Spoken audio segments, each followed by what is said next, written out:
Hello everyone and welcome back to my Thai Wife podcast. I'm Mike. Pim is not here and I made sure we have enough interesting guests in order to take her place for today. So we have Scott again. Hello Scott, Hello. how are you doing? Yeah, good, you? Very good. And a guy that you heard but you never seen his face before, so now you can attach the face to the voice. Guillaume is here, the owner of the Bull restaurant. Hello Guillaume. Pleased to meet you. Yeah, how are you doing? I'm okay. Yeah. Hot today. Hot. Yeah. Hot today, hot yesterday. Yesterday it was blazing hot. Like I was sweating the whole night. Almost like it was in April. Yeah, there was a party at 69 and it was full. So me and English John were standing outside near the fucking karaoke that were with the Thai music. And we both like sweating everything out. Like we are drinking and everything immediately got out as a sweat. So yeah, it was kind of not fun. But the party was nice. So but it aircon everywhere. So yeah, actually, before we start the subject that we want to talk, there was an interesting show yesterday. So every time when they do a birthday, there is kind of show that's going on. So of course there was some drag queen singing and whatnot, and then there was some lady boy that took many white candles. Have you seen that before? No. And of course she lit them up, and then she was just dancing and just pouring the white. Yeah, playing with the candles. The white wax on her mouth, on her tongue, and you know how it looks. It looks not like wax, it looks like something else.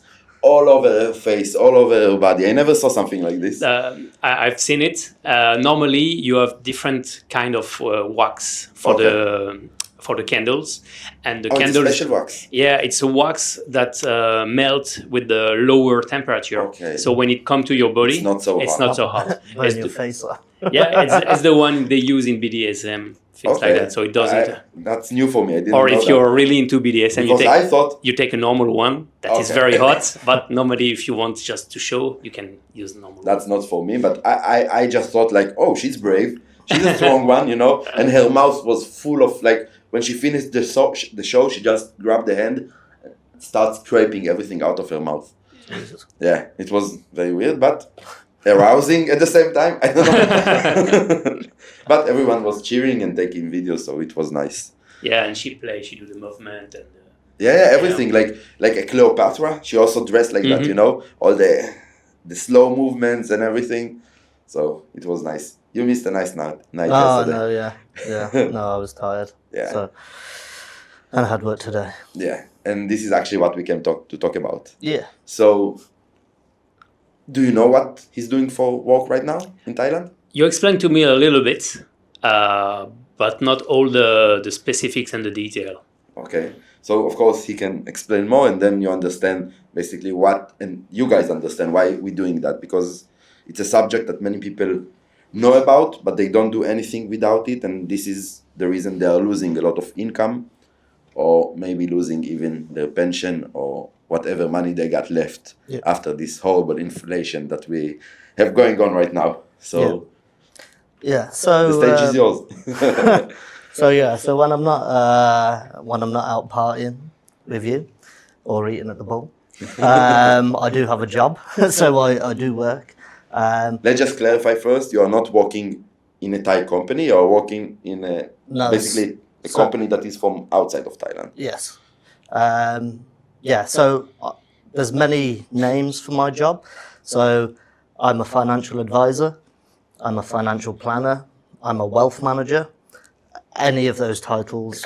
You forget the can't. People will come across that. I don't call myself a wealth manager because when people see wealth in the title, they seem to think that they need to be a multimillionaire to get advice. Okay. But that's not the case. So I've had so many people in the past say, "Oh, I've got no money," and then when I actually talk to them and find out a bit more about them, there's plenty of stuff that we can help. Like they feel that you are out of their league, basically. Yeah. Just because of that single word. Yeah. So wealth. Company I used to work for was such and such wealth services. Okay. I've got friends that work for such and such wealth management. Their title is wealth manager, wealth advisor, all of this. I bet that they love those titles. Yeah, some people like the title because I don't know, maybe they think it's a bit more prestigious. Yeah, maybe people they confuse wealth and wealthy. Yeah. That's Yeah. why. Yeah. Yeah, Exactly. but I mean about the titles. Yeah, For sure, when no, they but- go to the bar and they say, like a lady asks them, "What are you doing?" Oh, I'm I'm a a wealth manager. Oh, but You I mean, know? you don't need to be wealthy to need a wealth manager. Yes. They just need to have some money. Yeah. So I try and stay away from that term. I'm a bit more down to earth. I'm a normal guy. Okay. So Well. yes. Okay. Go on. Take that as you want. But yeah. So a lot of my job is helping people. I like helping people. I find it really rewarding to help people. I've helped a lot of people. So I did this job in the UK before. For how long? For about 3 years Okay. in the UK. Not with the same company, with another company. Yes. Okay. Yeah, with another company before. Now you would class it as working offshore in the offshore market. That's more of an old school term. Now it's more the international market. Okay. So it's out here. It's helping expats that have moved to Thailand. They're living here. They may have retired here, or they've come to work here. But we're not limited just to Thailand. So it's pretty much all of Southeast Asia.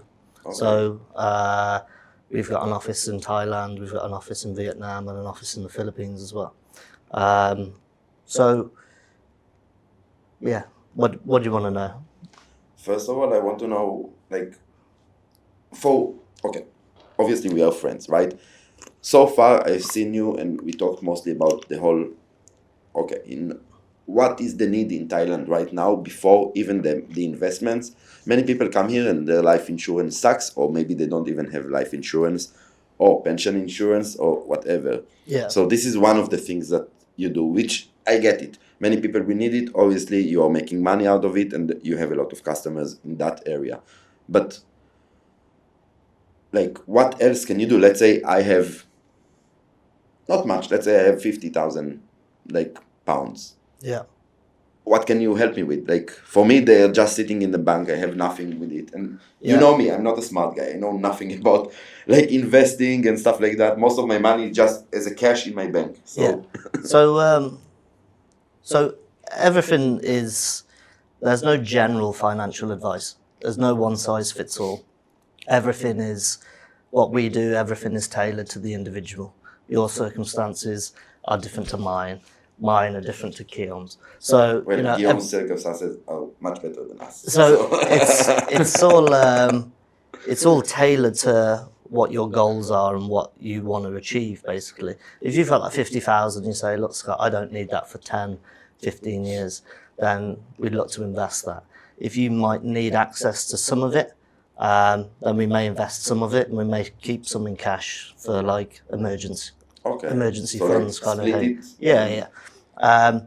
And your time frame for when you may need to access that money or what your goal is will then also determine how much risk we take with it.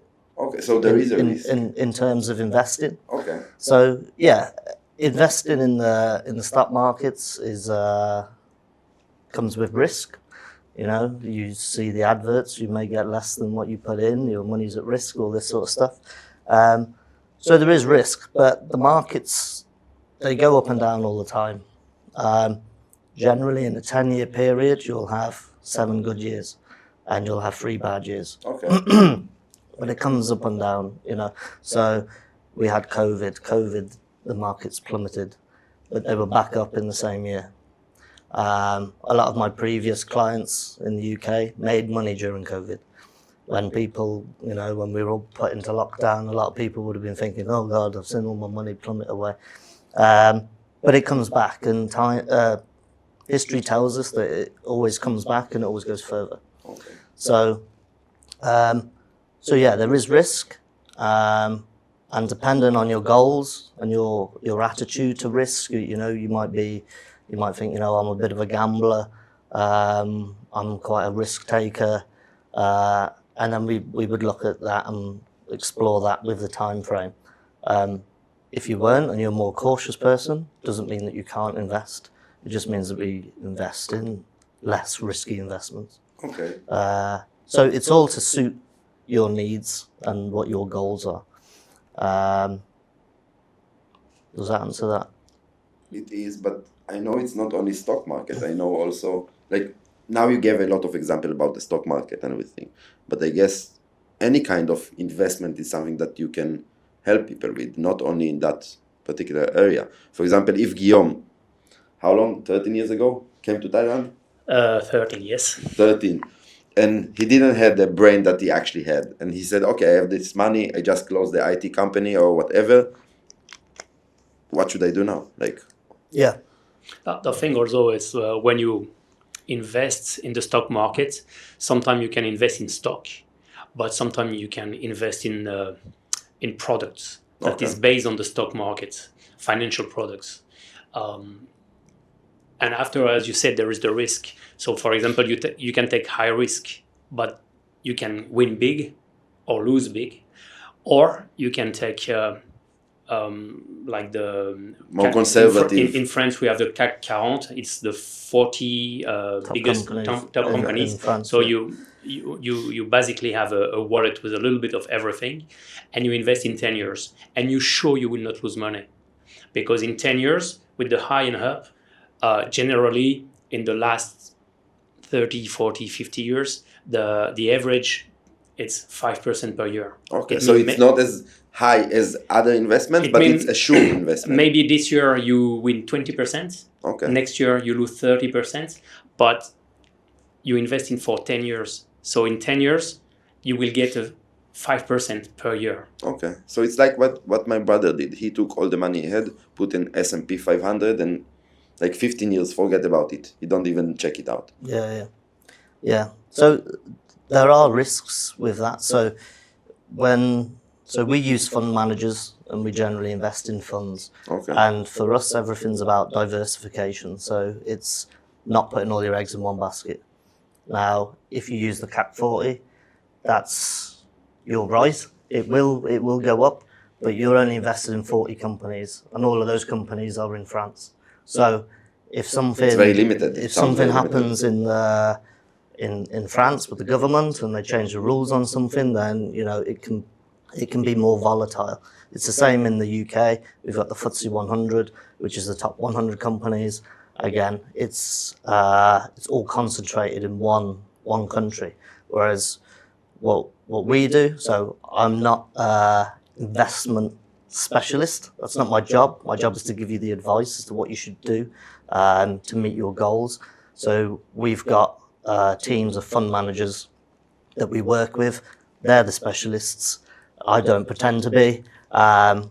We let it up to them to invest your money how they see fit. Okay. And they will spread that then globally.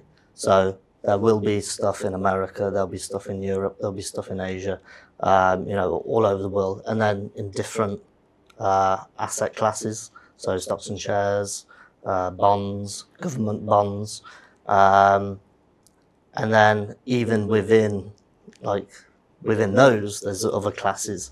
So it's really spreading it across, so you don't get that huge volatility. So, like Guillaume said, you might be up 20%. That might be great. And then next year you want to retire, and then it goes down to 30. It goes down 30%. Yeah. So you've got that volatility, and the S&P 500 can be the same.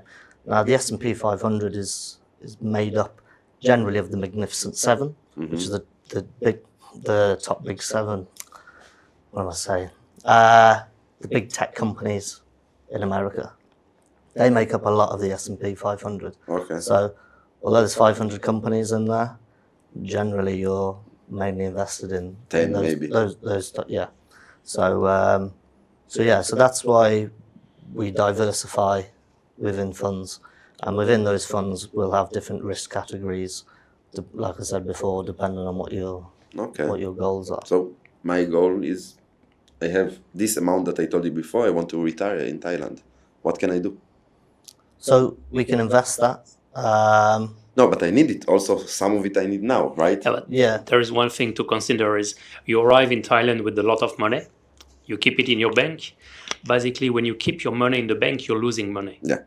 Especially in Europe, USA, we didn't have a very high growth. so we don't see it much. But when you are in Southeast Asia with a higher growth, you have more inflation. So if you have 50,000 euro, in 10 years, your 50,000 euro have not the same value. You still have your 50,000 euro. But they're worth maybe 30. But you lose in investment in payment capacity maybe 20%. Yeah. Let's Because say all like the prices, of course. let's say one bedroom apartment is 50,000 euro, but in 10 years it's going to be 100,000. So you lose 50%, for example. So I used to talk to people a lot about that. It's your the spending power of your money. So like Guillaume said, 50,000 now is not worth 50,000 in 10 years' time. So what we try and do is we try to outpace inflation as a minimum, and then grow it on top as well. Okay. So you've got more in the future, but yeah, you really need to. If you've got large sums of money that are just sitting in the bank, you're losing money. There's a calculation that I can't remember how to work it out, but there's. I bet Guillaume knows. But there's say if you're earning, 3% in the bank, but inflation's 5%, you're losing. Yeah. Even if inflation isn't as high as the interest that you're earning, you're still not getting that 3%. And there's a calculation to work it out. I won't bore you with that. But at the end, basically, as you said, or you're not making money or you're losing money. So you can be going around saying, "Oh, great, I'm making 3% in the bank." If inflation's 4 or inflation's 2, even you're not making 3%. I get that. So we're always trying to outpace inflation as a minimum, and then grow it on top as well. The problem with inflation is you don't feel it. We feel it now in Europe, USA, because after COVID, all the price rise up because of the war and all the problem. But normally you don't see it a lot. I remember when my mom and dad, they bought their house. They had a mortgage in France. They have 2 types of mortgage. The first one has a flat rate. Mortgage? Sorry? A mortgage to buy the house. Mortgage, yeah. Okay. So you have a flat rate, like you're going to pay like 3% for 15 years. The second one was indexed on the inflation. Okay. And we stopped doing this because there were no more inflation. So basically, inflation is like when you have a kid. You see your kid every day. You don't see grown up. But the uncle who come every year, one time per year, he see the kids growing up. So that's why people say Thailand is more expensive, because they think, 10 years ago I can have this. Yeah. But they don't see that everything everywhere in the world is more expensive. They had bigger salary in their country, and in Thailand there is more inflation because it's more developed. Okay, but it's developing faster. In Thailand it's a bit different, because I think you would agree with me that not as a business owner, because you do need to buy products for your business and whatever, but as a person that comes here once in a while spending his money, the prices didn't really go up. What did change is the value of our own money back home. The exchange rate. The exchange rate, right? So as we spoke last time on the podcast, many of the guys that came from the UK and been here for 15, 20 years, I remember the pound used to give me 80 baht. Yeah. There is 2 things. As some people, they came after the financial crisis. So they had a €1 for 50 baht for €1. But it was exceptional because there was a financial crisis in Southeast Asia. But generally, the change did not change a lot. It was around 38, 40 baht for €1. Okay. We went to 33, but it's still a little bit the same. You lose a little bit. What is different is the offer. When you come 15 years ago, you only have small restaurants with Thai food. So basically it was cheaper. Yeah, of course. It's still cheaper, the Thai restaurants. If you eat on the street 10 years ago or 15 years ago, you're going to eat for 20, 40 baht.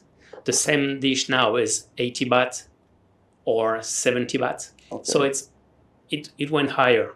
Also, the offer in terms of restaurants, you have more quality Thai restaurants where you can sit with the aircon, with the waitress that is has knowledge about how to serve, how to cater to tourists, and for the same things. If you go to a steakhouse, now you have some steakhouse in Pattaya that can have the same quality of steak that you can find in Dubai, in France, in Europe, anywhere. Yeah. So the I market know has one changed steak too. at Yeah, steakhouse like no, that. no one. But yeah, you know what I mean. Is the market, the offer has changed. The lowest price have get higher. Yeah, and And the market has Thailand changed. really westernized in the past 15, 20 years. Like, it wasn't what it used to be. And I actually like it because it's much more easy for foreigners to come here and feel more And like home. you had a big development in Thailand about the middle class. There was a very small middle class before, and now you have a big middle class because you have a lot of company that produce in Thailand. Korean company, Japanese company, European company, they produce, and they need people who have go to university to be manager and everything. So the middle class in Thailand has developed a lot with much more people. So these people, they want a different kind of life. They don't want the same life. They don't expect the same life as the people who come from the small village. Okay. They see on TV, they see the European life, and they want a little bit the same. They want aircon. They want a nice house. So that's why it's very, very different. Okay. Would you agree as someone that came here in the past few years? You yeah, see the change, or for you? I think because I've only been coming here for the past 6 years, I don't see a huge change, but I have got friends that have been coming here for over 20 years, and they were the same. Yeah, we used to come. You know, it was 80 baht to the pound, and everything was cheap. You Back know, in the days, beer, back in the days. beer was 20 baht a beer or whatever, and so so I haven't personally seen it just because I think it's a short period as opposed to 15, 20 years. Okay. So I do feel it in the food industry a bit, but not as much as you said. But I know that in Thailand, and I think, by the way, it's one of the best rules that Thailand have, that foreigners actually cannot own land here. Well, it's kind of changing right now. There are some loopholes that people can do. I know one or two of them. And I think we spoke about it before. Yeah, but when I came in Thailand on holidays, I had a friend who told me something about loopholes and everything. He said, in Thailand, you don't have problem until you have a problem. If you don't do the things by the book, once you have a problem, it's the shit is going to pile up. Okay. And then you It have will be like domino, everything. and then you have a very big problem.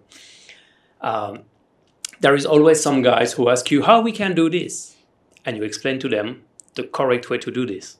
You have to do this, that. And then the other friends say, oh, I got the easy way. Yeah. And they go to the easy way. And they get fucked. And then when they have a problem, it's like, for example, driving license. It's very easy to get a driving license. It's not complicated. It's not You expensive. got yours already?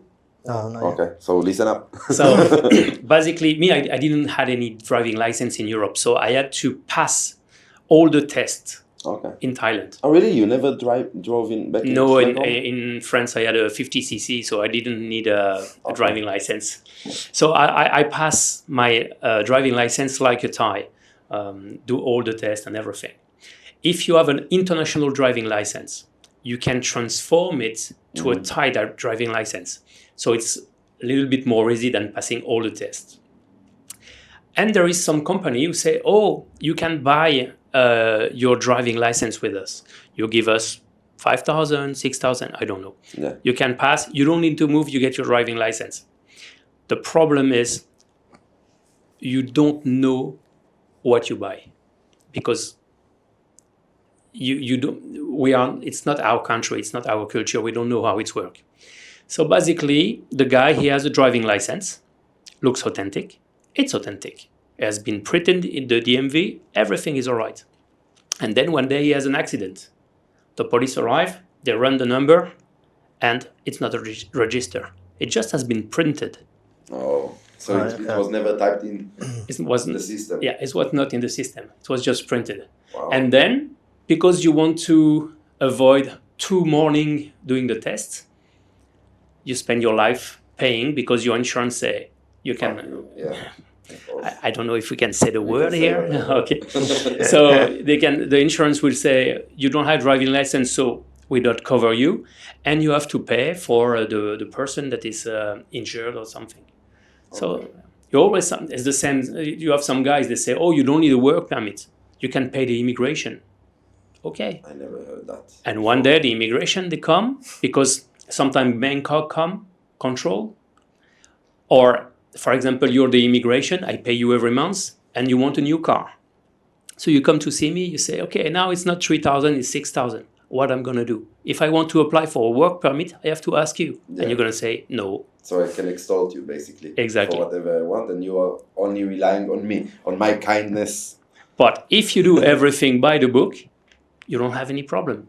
Okay. I had some guy ask me, oh, in your restaurant, you pay the police? I say, no. Why should I pay the police? I've got all the license, I've got all the work permit, I have everything. If they want to control, they can control. Yeah, I might have to delete this part about the police, but you know why. Yeah.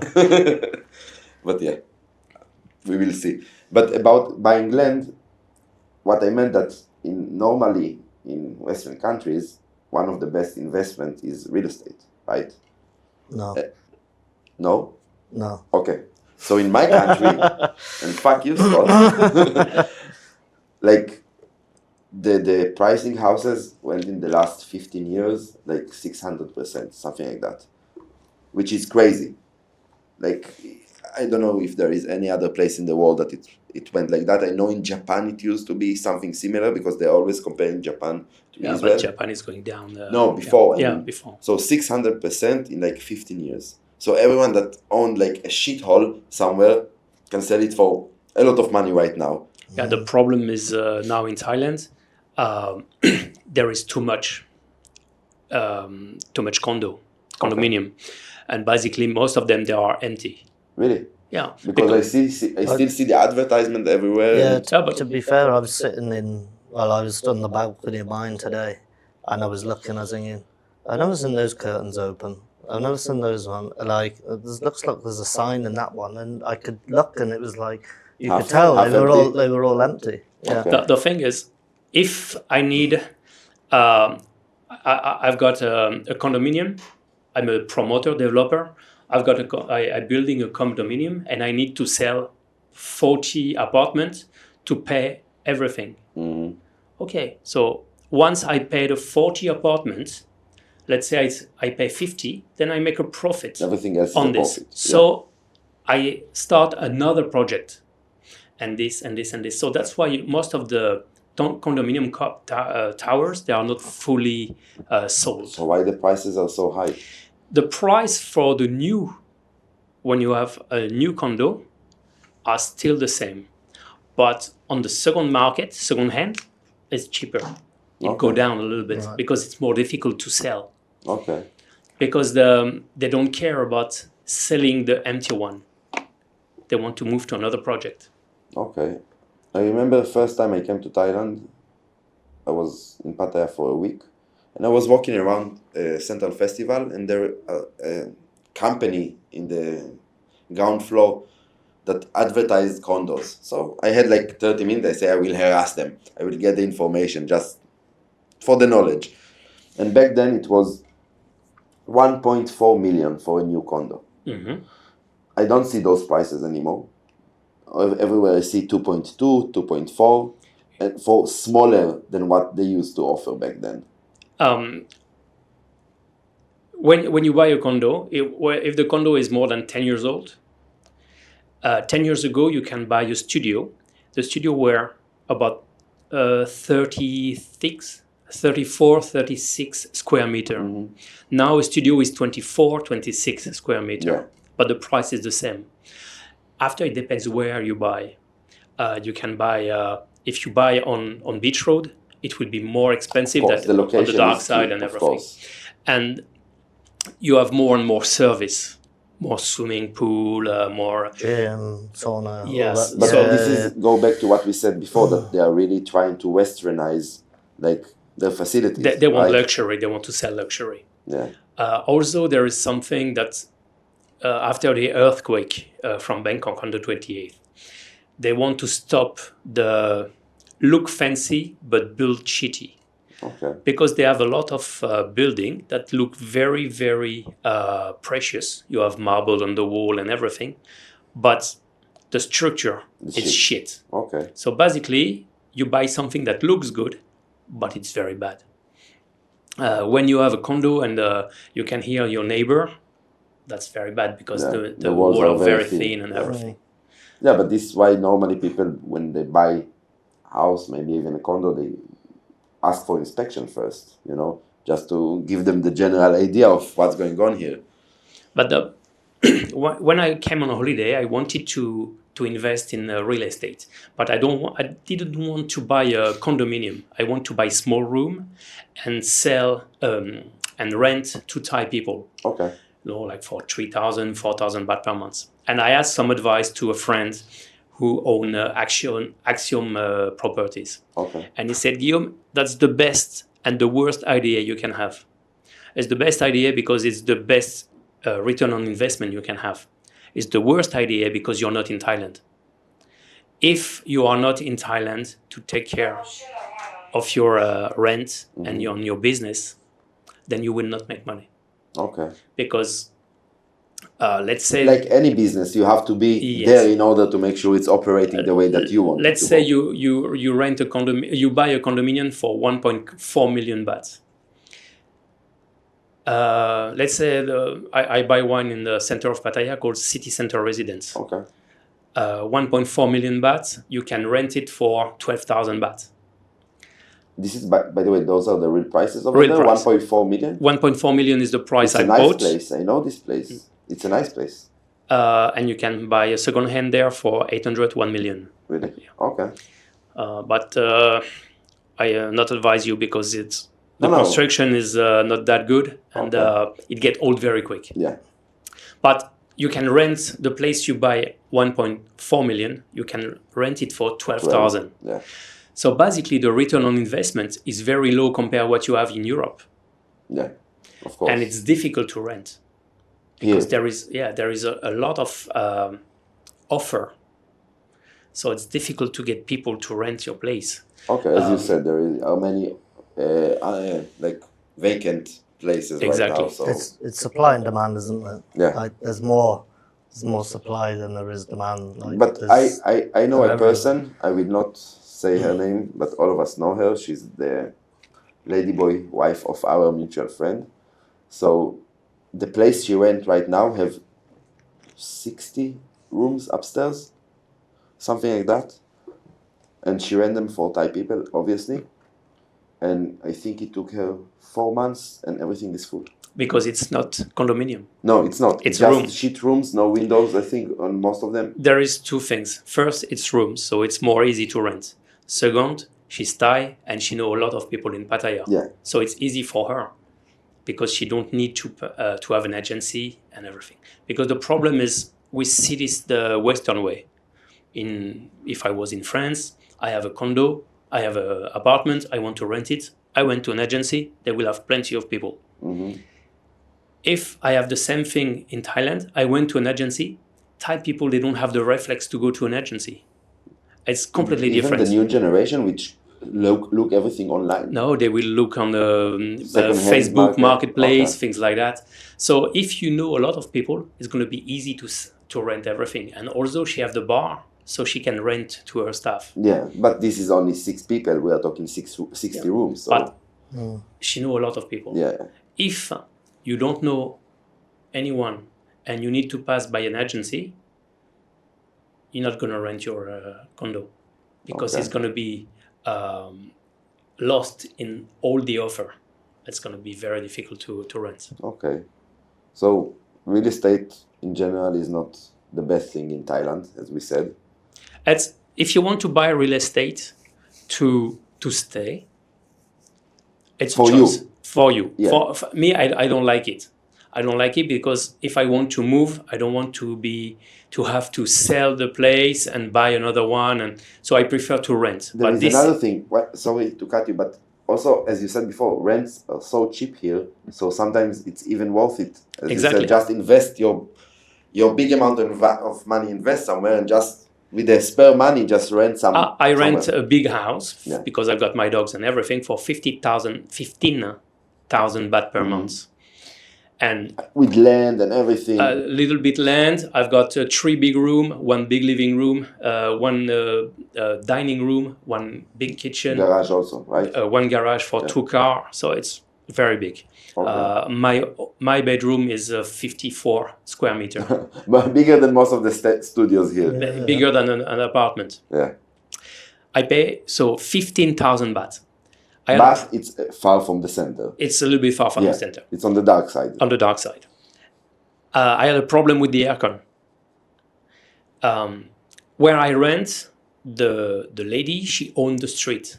She have all the house in the street. So she have people working there. The guy came, cannot fix. 2 days later, there is an aircon guy coming. He said, okay, we need to change. I got a new aircon, cost me 0. Because it's part of the owner to do this. Yeah, of course. I pay for the maintenance, but if there is something broken, it's the owner who have to pay. As long as it's not damage that you caused. Exactly. For example, the pump or something. Yeah. So it's very easy for me. And if I want to move, I just move. Some people, they prefer to own the land, to own the place. So that's just a question of personal choice. Okay. Would you recommend someone buying here, or like a condo, or just renting if they're moving here as a retiree? As a retiree, I'd probably say no. Don't buy buy it. I think when you're an expat, so this was something I was going to talk about. If you've got family back in the UK, you've got to think about when you die. And, if you own something out here, it's going to be very difficult for them. Your family are then going to have to come out here. You'll have to deal with the Thai authorities as to how to sell this. If I was retiring out here, I would keep stuff liquid. I wouldn't buy real estate. Okay. One of the reasons as well, which is when you said real estate's a really good investment, I said no. So in the UK, in the past, it has been, and a lot of people made a lot of money by buying houses, doing them up and renting them out, and they had good annual yields. Overall sort of capital growth was good on them as well. But the government in the UK saw, well, these people are onto a good thing, so we're going to tax them more. We're going to tax them more, and then we're going to put more restrictions in place, and you can't do this, and you can't do that. So I used to speak to a lot of people that had, we'd call it like a property portfolio, and I used to do all the calculations on it, work out how much growth they've had, because a lot of people look at the top line, and they'll say, Guillaume, you're paying 15,000 baht. People go, oh, great, I'm getting 15,000 baht a month. Okay, how much was that air conditioning unit? How much did that cost? How much, what other things have gone wrong? How much did I have to, I have to paint the place every couple of years or whatever? The maintenance, basically. Yeah, and then the tax. How much tax do I have to pay? So in the UK, it's classed as income. So I know that there may be people listening that have retired out here that have still got UK properties. And I think you need to look at that and see, is it still worth doing it? I used to do like these calculations for people, and then I'd tell them their overall growth. And then I'd say, look, here's a fund that we've invested in for 10 years. You could have got more, and you haven't got Mr. Jones ringing you up in the middle of the night saying, my air conditioning, this is leaking, this is that. Or, in the UK, you'd get people that wouldn't pay. So, if they don't pay for 3 months, and if you've got a mortgage on it, you're paying the You know what? mortgage. You know, all these things. And I used to say this as an example to people. You've heard of Nvidia, you know, the biggest company now. You know, if you invest in Nvidia, at no point does someone go, Mike, we've got a big fucking problem over here in the factory. Like, can you come and give us a hand? Yeah. Oh, so no, I'm not free at the minute. So you know, you invest in other stuff, in funds. Fund managers are looking after No one it. harassing They're, you. they're looking at that. No one's ringing you up. You haven't got the hassle. All that sort of stuff. There is something also about Yeah. the houses. You buy an apartment in Europe or in the USA, you buy 1 million, and when you sell it, you will sell it 1.2, 1.4 or something. You buy a condominium here, 1.4 million, you sell it for 1.2, 1.3 if you're lucky. So you don't make much money, or you can even lose money. Yeah, but it depends on how long you sit on it, right? Even if it's new. Even if I buy it and I No, sell no, it I the mean the next opposite week. thing, that the prices might go up in time. No, because the offer on the new one So is the same price. okay, So yeah. people, they get a new one for the same price. So would they will would have you buy a second-hand one?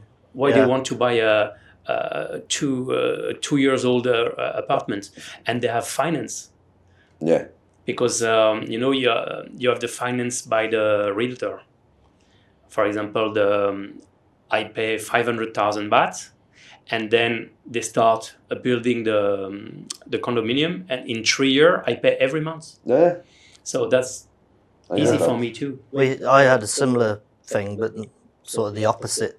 So my first house that I bought in the UK, they were still building new houses, the exact same house, but they were charging more than what I was putting my house up for sale for, and it was like, well, why would you buy that one that's brand new for, you know, however much extra? And we had loads of people coming and looking at ours rather than looking at How old the was new it? ones.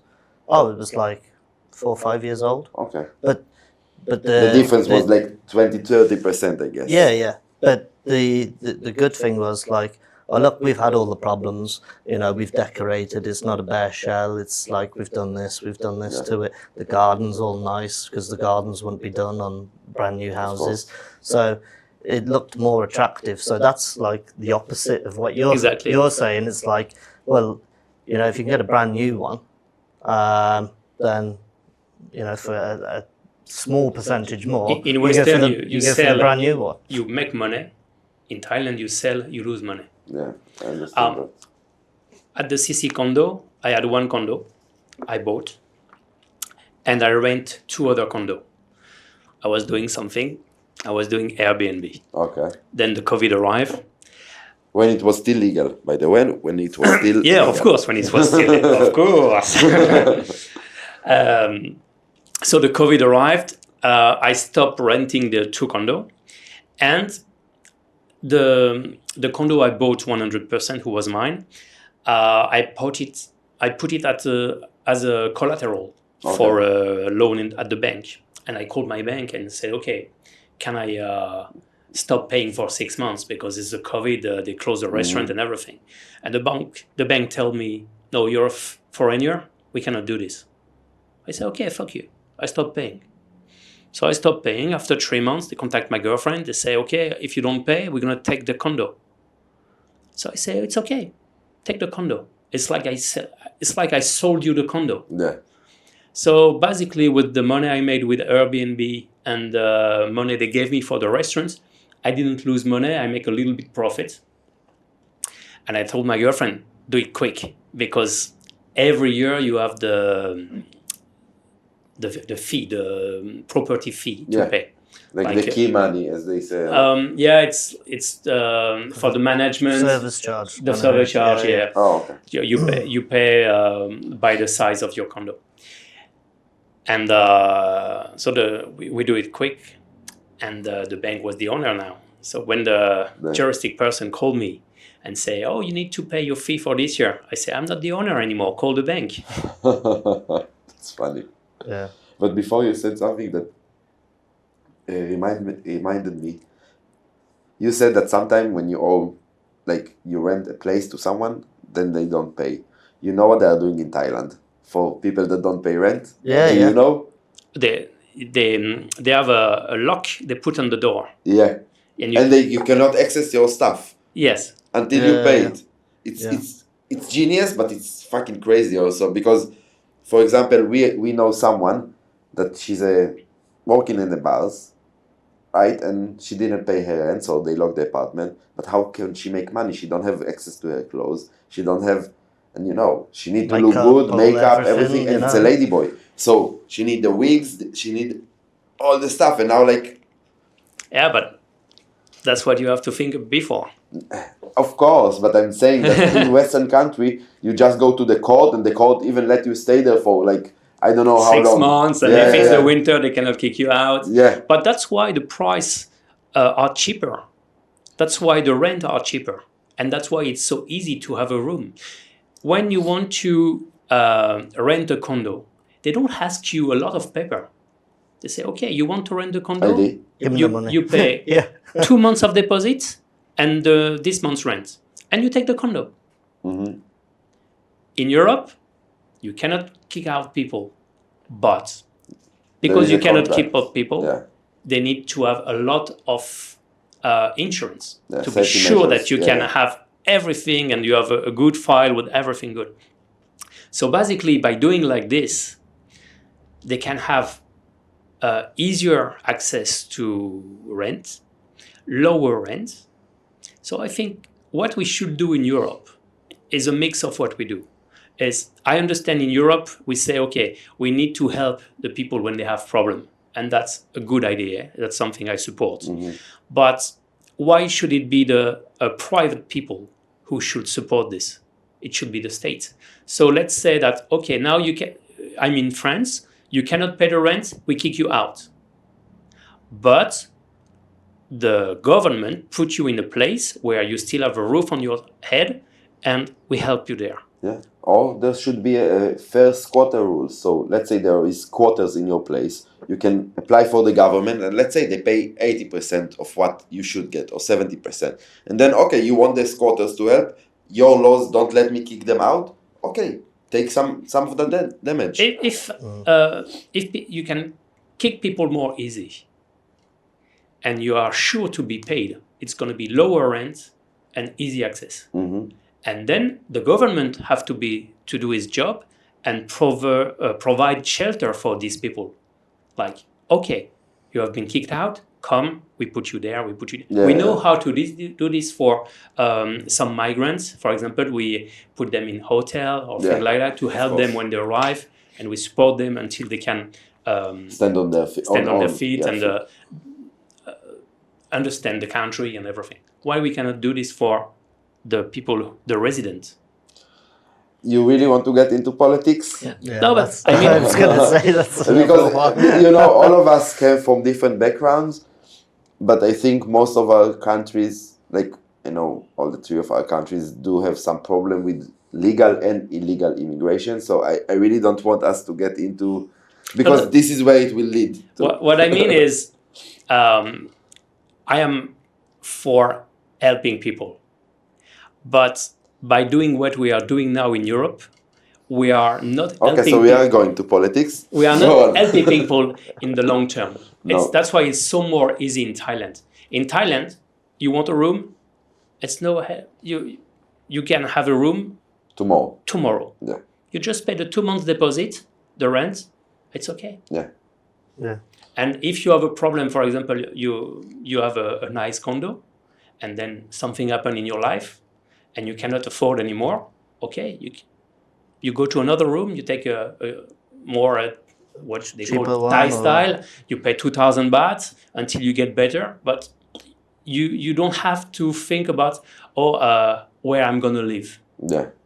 You're always going to have a roof on your top. Yeah, I agree. On In, your head. in Western countries, it takes about a week at least to find a place to And stay. all the problem and Yeah. the insurance company, they had building. When they make profit, they buy building. So they remove the price of the building from the profits they made. Okay. So they have a lot of apartments in the center of Paris, for example. but they don't want to rent this apartment because it's a nightmare. So they just have an empty apartment everywhere, which make the price go higher. which make the price go higher, and there it's not Because it's unrentable, not because it's empty. because it's a nightmare for them to rent. Yeah, we have the same problem in some cities in Israel, and we call them ghost apartments. And it's actually investors. Most of them come from France, Jewish French people that came with a lot of money, said, okay, we are buying a lot of places, but we will not live here. We will come here for 1 month every year, but we don't want to rent. So one city in Israel called Netanya is like full of ghost apartment, and the prices go up because no one can rent anything. Yeah. So it's like similar in the UK. So a lot of people after COVID, a lot of people that were living in London, working in London or the big cities, and then realised, I can work from home now. It's like, so people have bought a lot of places outside in the countryside, and then they might have them as a holiday home, and they'll be based there most of the time. But most of the time, these places are just. So it even raised the prices of the suburbs. So. Yeah. So it's just, and certain places have brought in like holiday tax. So if you have a second home, you're going to pay a hell of a lot more tax to have it. And in Thailand, it's the same thing. People, they buy, but the difference is the rent. Because it's no nightmare, it's easy. Yeah. And the rules let you actually do something if someone not paying. The thing is, the market is very different from what we have in Western. And one thing that is not related, but when you want to rent or buy a house or a condo, don't come with your Western idea. We don't live the same way in Thailand. Don't bother having a big kitchen because most of the time you won't cook. Yeah, wait, in Western, I don't know, I think all over the West countries, like the kitchen is the heart of the house. It have to be big, with a big island in the middle, and everything. Yeah. This is like when you show the guest to your house to the guest. Always, this is my kitchen. Like it always have to be the heart. And here, no, just sometimes it's even not inside the house; it's outside the house. A small kitchen that they have because Thai food the smell when they do.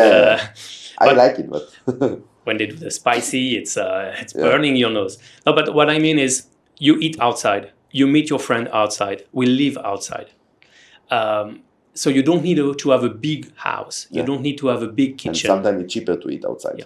And for example, if I want to make European food, I cannot buy 50 milliliter of milk. I need to buy 1 liter. I cannot buy everything in small. Yeah. So if I'm alone or with my girlfriend, I cannot cook for us. Everything I have to buy a big quantity. So I have to make the food for 4 or 6 person, then freeze it. Well, and then 6 I have years later, just call us. Hey, I'm cooking today. How do we will gladly come. Believe me. But basically, even when you eat European food or Western food, it's going to be cheaper sometimes to go to the restaurant. They have some cheap restaurants where you can have something. So basically, people, they eat outside and you live outside. Because it's hot, it's sunny, you don't stay at home all day. So you have a condo, you go to the swimming pool, then you go around. We don't live the same way in Thailand as in Western. Yeah, so, of course. And the Thais also, not us in general, the Thais also live very differently from the way that we live back home. When I was in France, I had a big apartment. I had a big living room, big kitchen. I had 2 rooms, one for my office, one big bedroom and everything. Yeah. So I need to be comfortable because I spend a lot of time at home. Honestly, I take the house for the dogs, but for me, if I was in a 1 bedroom, what we call 1 bedroom is not a studio. You mean you have a small living room and 1 bedroom. Yeah. It's going to be easy enough for me in Thailand. Yeah. So before you rent or you buy, be sure to understand how we live in Thailand. Yeah, come here, travel first, visit, stay here. Don't just say, "Oh, I heard on this podcast that it's great. I'm just moving." And also, when you rent at the beginning, you want to rent because you like walking street, you like Saguacao and everything. But then you understand that it's nice to be near everything when you're on holiday. But when you live here, you want to be quiet. Yeah. So you want to be a So little I've- bit outside. So I've been in several condos now, and I've like moved away, just away. a bit further away, a bit You further will away, a find bit yourself further in away. Satahip at the end, I think. Yeah. So because you're right, it's and the draw to go out is too much. I was in the base. Oh, you mean the temptation of going Yeah, out all the time? when you just have to get the lift down and you're out. Like yeah. at least now I have to get motorbike taxi somewhere, Yeah. which it's Yeah, still no hardship, but it's but yeah, when you know that you can just go down, it's like you might just go to 7-Eleven, but you walk past 12 bars. And the base, depending on which tower you are, it's very noisy because the LK sounds go up. Yeah, and because to LK the- Metro is right round Yeah. there as well. So yeah, it's No, now I learned that mistake a few years ago, and now I always stay at the far side of Soi Bangkok. Yeah, So it's not that far away from the main area, Still but very it's still close. quiet. But still very quiet and much cheaper. Like last time we spoke with Tino about it. Apparently he also live in the area. He pay like 5,000. I pay 7,000 like a month, which is, for, as you said, not a one. This is actually only the bedroom and the toilet, but this is enough. You don't need more than that when you are here alone by yourself and not have dogs or girlfriend. Yeah. By the way, before we spoke about something that reminded me, there was, so in Israel there is a program that it's called affordable housing. So it's like a lottery. So if you want and you are passing certain criterias, so basically you have to have at least to be married and to have a child. That's it. Those are the criterias. And one of them have to work. Not the child, I mean one of the parents. okay. The child have to work. Child labor. And so it's like a lottery, and every contractor that actually is building now a big like condominium place, a certain amount of those apartments you have to give at a discount of I think 30%, something like that. It sounds amazing. It sounds nice. They spoke about I think 100,000 apartments every year, which is a lot, right? What actually happened? So Israel is very divided in certain communities. Like there is the religious community, the secular community, the Arab community, the Russian community, whatever, everything. The French community also. The one who make problem. Those are other communities. Believe me, the French are still one of the most nice ones. Good. And the Jewish French, not the real French. Fuck you. And what happened that a certain two communities, which I will not name because it's not fair for anyone and no one really cares, made sure that all those lotteries went to them by bribing. right. Okay. In France, we have what we call HLM, Habitation à loyer modéré, moderate rent condo. Okay. Normally, you have some criteria and everything, but in some cities, you need to be a part of the political party. For example, my grandmother was in a communist city, Okay. and they said, okay, if you are a member of the party, if you take your card, If you're then a comrade, we put your file on top. And it's the same if you are in the right or far right or whatever. Yeah. Some of them, not all of them, some are fair, but some of them, they say, okay, if you take your card, you will get. Yeah. This way they can win the election again. And of course. Yeah, but it's common, I think, everywhere in the world. Also here in Thailand, many things are corrupted. Back home, anything like we've seen what happened in the UK for the past. Yeah. So yeah, how are we doing with time? Because I think we are a bit. Yeah, exactly. Okay. I felt it. So we spoke about the house. What can you offer for investment?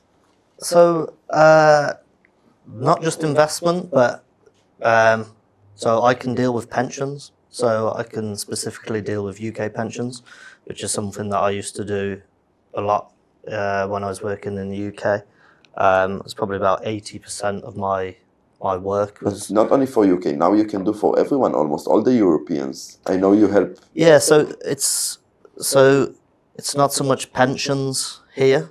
It's more life insurance, but No, I mean, it's saving for your retirement. So it is a pension, but it's not. It's not called a pension. But specifically, like pensions in the UK, there's a lot that we can still do for them. What I used to do a lot was we would transfer people's pensions. So people would go from one job, get a pension, then they'd move 5 years later, get another pension, and they keep going. And then by the time they came to retire, they've got 10 pensions, they're all over the fucking place, they haven't got a clue what they're doing, how much money is in any of them. And what we would do is we'd look at all those, analyse them, and then combine them so they're all in one place. The big thing with that, and I mean, even if people have got existing investments, we can still look at that. I do a lot of analysis on the funds and how they've performed and what they're invested in. And a lot of people have got pensions or investments that they took out however long ago. They don't speak to a financial advisor. They don't get regular updates. They've seen that it's gone up.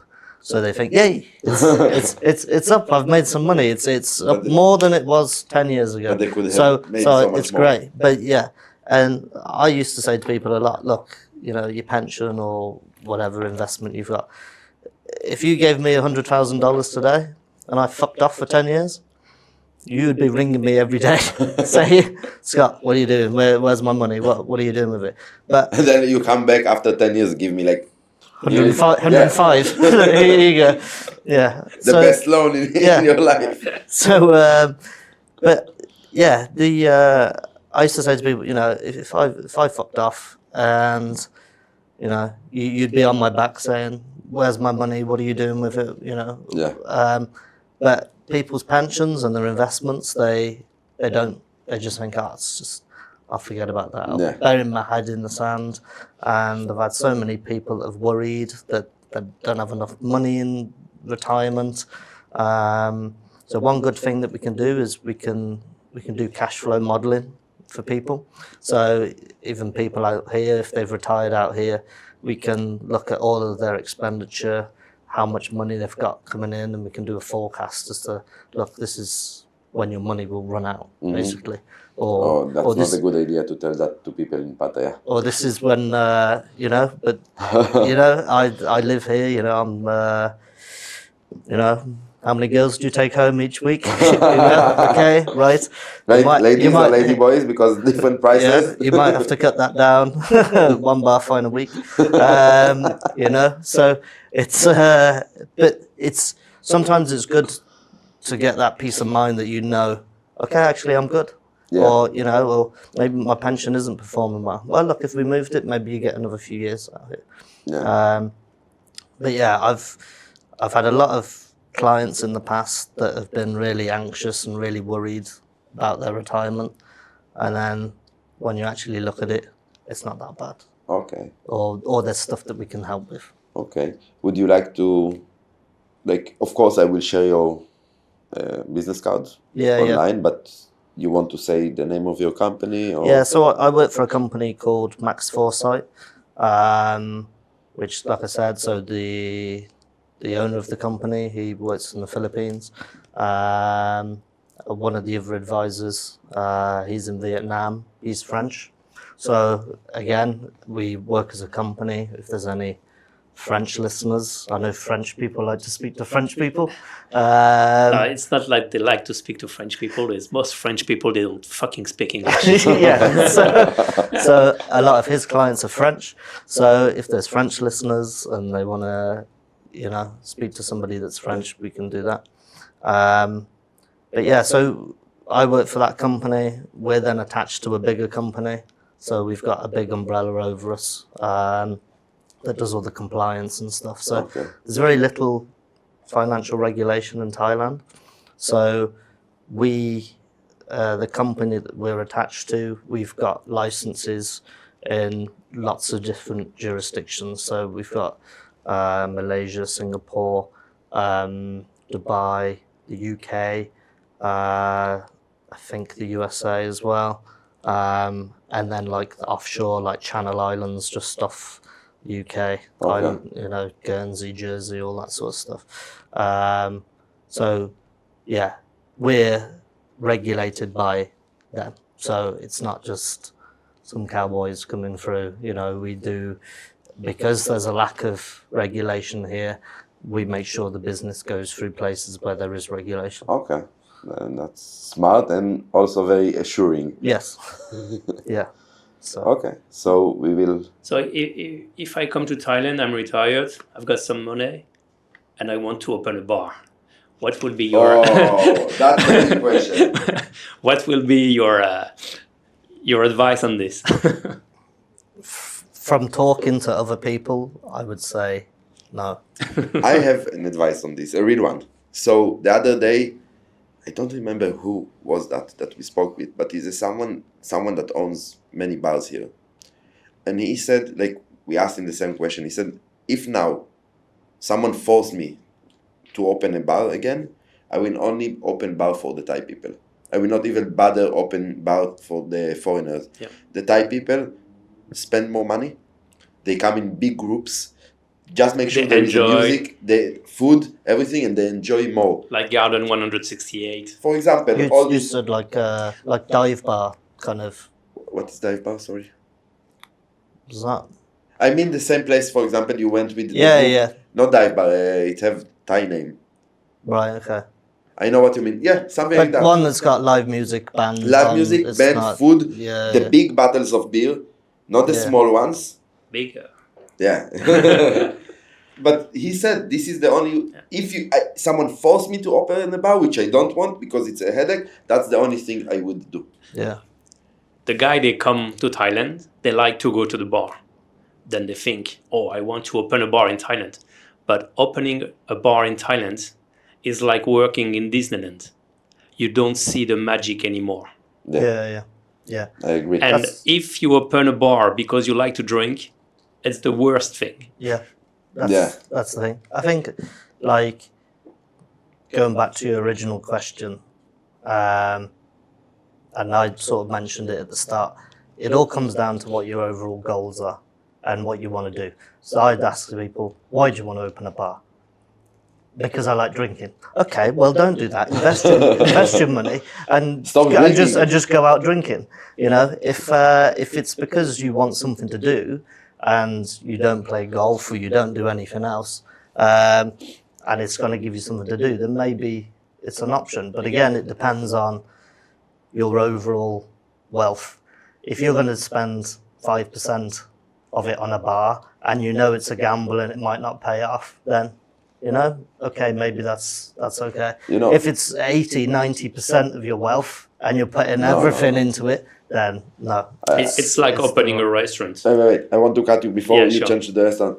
I already spoke about it, so I will not tell you the whole story because I spoke about it on another podcast. I just want to tell you the highlights. So when I just came to Thailand the first time, I was walking around and I met some guy that just opened a bar with his wife. He's from Australia and he was excited. I came the one day before the real opening, and he said, you have to come tomorrow. We have girls, we have this. He was so excited and he explained to me in details how much he invests. And he have 5 rooms upstairs and he renovated everything. And I came a week later, no girls, no nothing. All the girls, no one even showed up. And he's sitting there, don't know what to do. I went again months ago, big sign for sale. I saw him inside. I said, what's going on?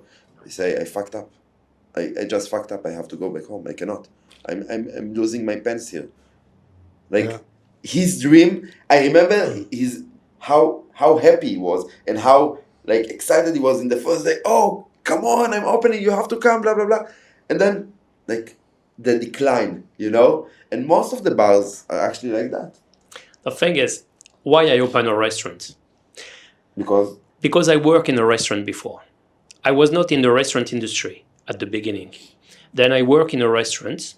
I was not happy with the management, but the good thing is they let us do everything. So, and they were very professional. They have tools. They have everything, it was very, very good to understand. And they have, most of people, they open a restaurant, they don't know their cost and anything. In the restaurant where I worked, everything was Excel sheet, and you have your numbers and you can analyze and take. So it was a great thing. If I was not working in this restaurant, I would not have my restaurant now. So opening a restaurant or opening a bar is a good idea if you are already in the business or if you know what you are doing. If you're a plumber and you open a bar or a restaurant, you're fucked. If you open a restaurant, for example, you can make your return on investment. It means like you put 1 million, you get 1 million back in 2.5 to 4 years. But you have also a very high risk of losing everything. You can. That's what we said at the beginning. Yeah. High win, but high risk. Yeah. And it's especially with like a bar or a restaurant, like you said, if you work in that industry and you know it, then you're far better placed than anybody else. But again, if you just buy a bar, you'll put in everything. You put in all your eggs in one basket. And I know you said you know someone else, and COVID destroyed bars out here. You don't know what's gonna happen. But I want to say another point, that even if you had a restaurant or a bar back home, doesn't mean your ideas will work here. Learn the market first. This is a very different market. And like, don't think, at least come here for a while, see what's going on before you decide to take that decision. Because again, you had a restaurant back in France, not you. I'm giving a general thing. Doesn't mean it will work here. And it's not because you opened or you came to Thailand many times as a holiday maker that you know Thailand. You need to stay here for a long time, like 1 year, to start to understand all the small problems that you didn't see when you came on holiday. Yeah, and ask questions. Ask people that do own bars, that do own restaurants. Most of them are like Guillaume or like our friends that will, of course, share with you the information. They want you to be successful. No one try to hurt you. And don't listen to the one who give you the easy way. When it's hard, when they tell you have to do step 1, 2, 3, 4, 5, and you think it's hard, it's a good way. The easy way, there is also a downside, and then you can have problem. Yeah. We have to make a closing to this podcast. So first of all, Guillaume, thank you. I love you, brother. Yeah, I speak too much. No, not at all. I enjoyed that. And again, everyone, just go to the fucking Bull restaurant. It's great steaks, great host, great guy, and really, it's on the third road, one of the best steak you can find in Pattaya. And one of the, if not the best Caesar salad I ever had. And I always keep saying that. Have something you want to say? Not about Guillaume, about yourself? No, I was going to echo that. Yeah, no, it is really good there. But yeah, like if you leave my details Of course. on the comments or whatever, then you know I've only touched on a small bit of what I do, but you know, like I said,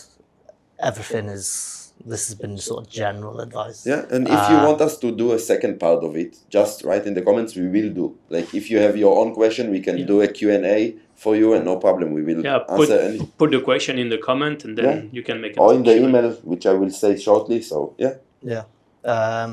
But yeah, like I said, everything is tailored to people's individual needs, so there's no one size fits all. Everybody has a different problem. Everybody's got a different circumstance. So, yeah, if anybody would like to speak to me, get some advice, then more than happy to.